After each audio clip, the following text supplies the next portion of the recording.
A2A style, the mullet couldn't take the heat and quit. LOL. Bro, I was really surprised. So, what he's referring to, or what a lot of people have been talking about, was Monte Pottebaum, the undrafted free agent that we signed out of Iowa, if I remember correctly. Um, Retired on No, was it Thursday? No. I was just out there Saturday. I thought it Sunday. was It was like Sunday. yesterday. Yeah, Sunday practice. Yeah, because today is Monday.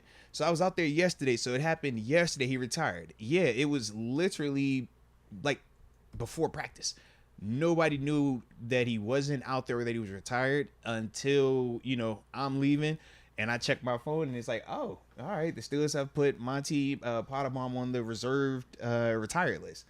And yeah, I still haven't seen why he retired, because obviously they haven't even started putting pads on just yet. So it's just, running around. He wasn't anyone that had got pulled out of practice prior to finishing because of heat related stuff. We did have some of that happening over the weekend, but he wasn't one of those guys. So yeah, I was really caught off guard by it. I'm sure the team was caught off guard by it as well.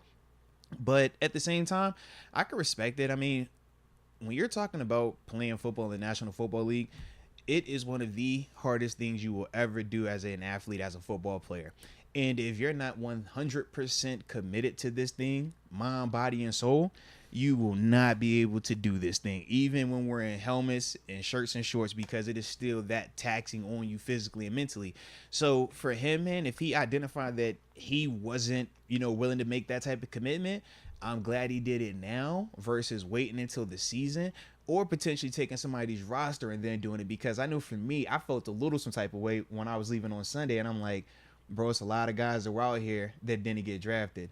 They were trying to get spots. If you was flirting with retiring, man, why you ain't tell them that on the front end? They could have had somebody else in here for OTAs, for mini camp, had somebody else in here for training camp, but you can't, go back on it. But that was just the thing I had initially felt. Cause I'm like, bro, it's a lot of people out here that are like scratching, clawing, doing whatever they can for this opportunity.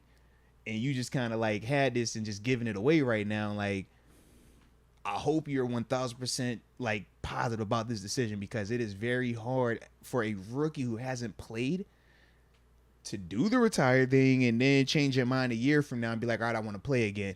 That's the only thing I would caution him with it. But we've seen other people do it.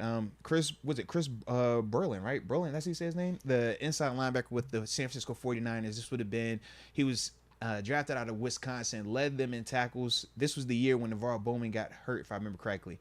Led them in tackles, was a dope inside linebacker, and then just retired the next year. Was like, yeah, I don't want to take the risk of CTE. I don't want to take the risk of some of the head injuries. And he retired to do, I think, finance or something like that. So maybe Monte is on something like that. I just personally haven't seen any updates on it. Have you seen anything? Nah, that's what I was saying. Yeah. Something seems off with all this. Yeah, definitely caught me off guard, bro. Because I know it's a reserve/retired list. Yeah. So what does the reserve mean? So it just means we own his rights. So if he ever decided to unretire at any point in time throughout his life, the Steelers still technically would own his rights. So for Monte, it's not a big deal because he hasn't given us any production. But it's like that, say, for example, Mika Fitzpatrick retired. When Calvin Johnson retired. Correct. Yeah. Or if TJ Watt was so frustrated, he's like, yo, I want to get traded. You're not going to trade me. I'll retire. Okay, cool. Whenever you come back, we still own your rights, though. So we still get to determine if you're going to play for us or if we're going to move you and get assets in return for you. That's why he's on that retired/reserve list, because technically he's under contract. Whereas when I retired, I was not under contract, so I'm not on anybody's list. So that's how it kind of goes. Just strange. Yeah. Wish him the best.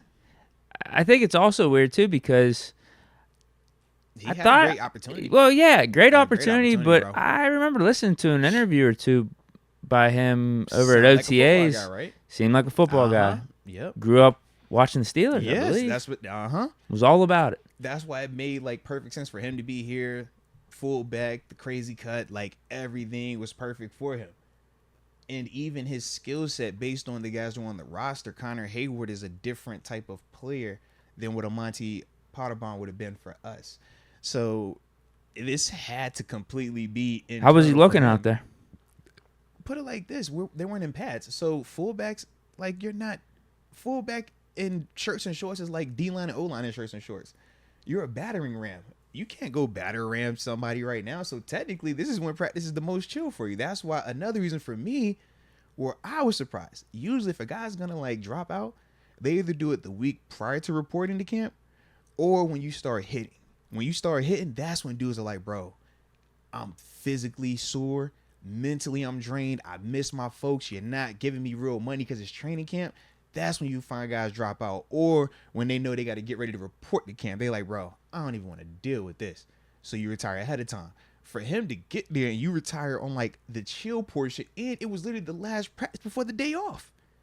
So that was the other part. I'm like, dang, you did the first couple ones. Why don't you just get out of this, take the night off, see how you feel, and then go forward? But that's what I'm saying. I hope that, I feel like for him. I hope he's good. Yeah, that's what I'm saying. Because I'm like, bro, like that is something like the timing of it makes zero sense from just a athletic competition standpoint, because this was the chillest portion of practice for him specifically. The hardest part of practice for him, go run down on kickoff right now. But they're not even doing full coverage because they're not in pads. So that's why I'm like, yo, this is OTA practices. It's just hotter, but it's OTAs. Now, tomorrow it changes. Tomorrow is real football. If he would have retired tomorrow after practice, I'm like, hey, I get it. Hey, a lot of guys have come out there and a lot of guys have left out of there. Just like that, man, we don't fault them. It's not for everybody. It's not, bro. It's not. But for him to do it when you would like the chillest portion and you're a chill position, like you're a wide receiver, it's not like you're a DB, where you got to like run right now. Like, nah, you're chill, bro. So, yeah, it had to be internal for him, man. But I commend him, man. I know it's never easy to walk away from the game. So for him, man, salute him. But it's never easy to do, bro. My own conspiracy theory is he saw Cole Holcomb starting to heat up over these last couple practices and realized like he's never going to be the mullet guy. It's only one mullet guy. There's only one mullet guy, and if Cole Holcomb's going to be our starting linebacker, right. Yeah.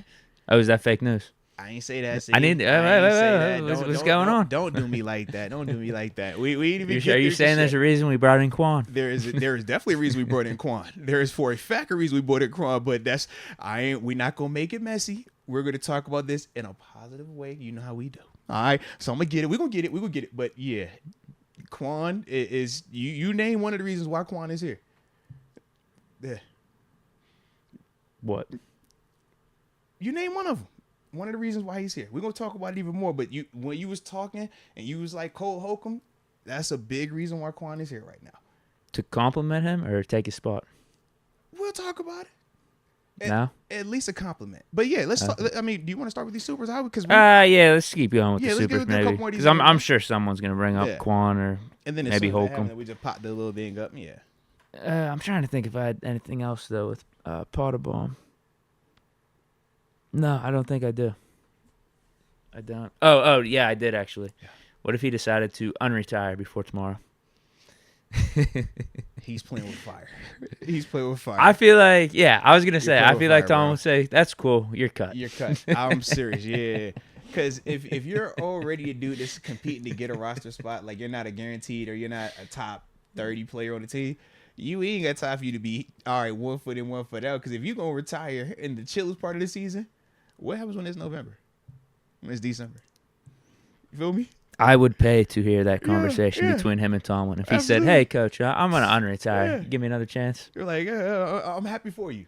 Yeah. Go ahead. You can get even more time off now. All right? Get even more time off. My gift to you.